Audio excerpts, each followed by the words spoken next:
The Moon.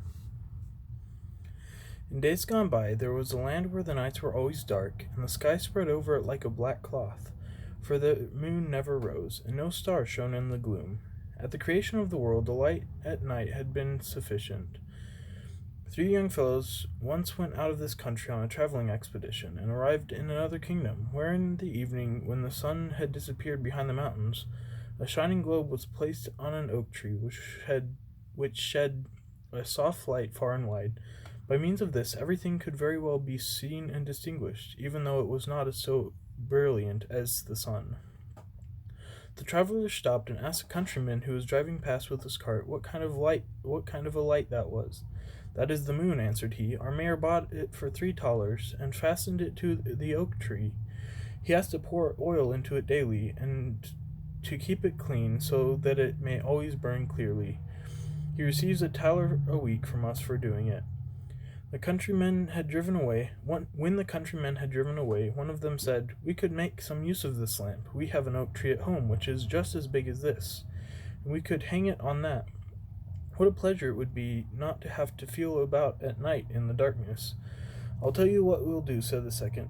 "We will fetch a cart and horses and carry away the moon. The people here may buy themselves another." "I'm a good climber," said the third. "I will bring it down." The fourth brought a cart and horses, and the third climbed the tree, bored a hole in the moon, passed a rope through it, and let it down. When the shining ball lay in the cart, they covered it over with a cloth, that no one might observe the theft.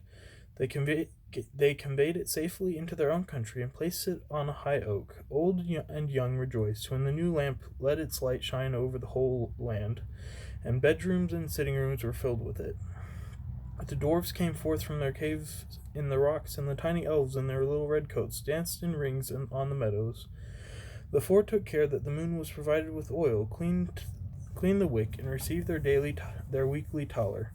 But they became old men, and when one of them grew ill and saw that he was about to die, he appointed that 1/4 of the moon should, as his property, be laid in the grave with him.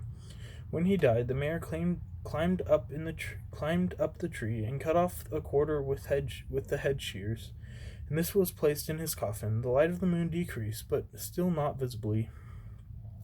When the second died, the second quarter was buried with him, and the light diminished. It grew weaker still after the death of the third, who likewise took his part away with him, and when the fourth was borne to his grave, and the old state of darkness recommenced. And whenever the people went out at night without their lanterns, they knocked their heads together in collision.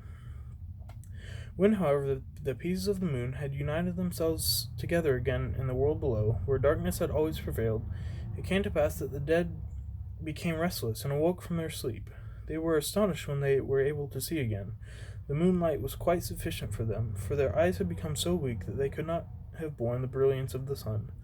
They rose up and were merry, and fell into their former ways of living. Some of them went to the play and to dance. Others hastened to the public houses, where they asked for wine, got drunk, brawled, quarreled, and at last took up cudgels and belabored each other.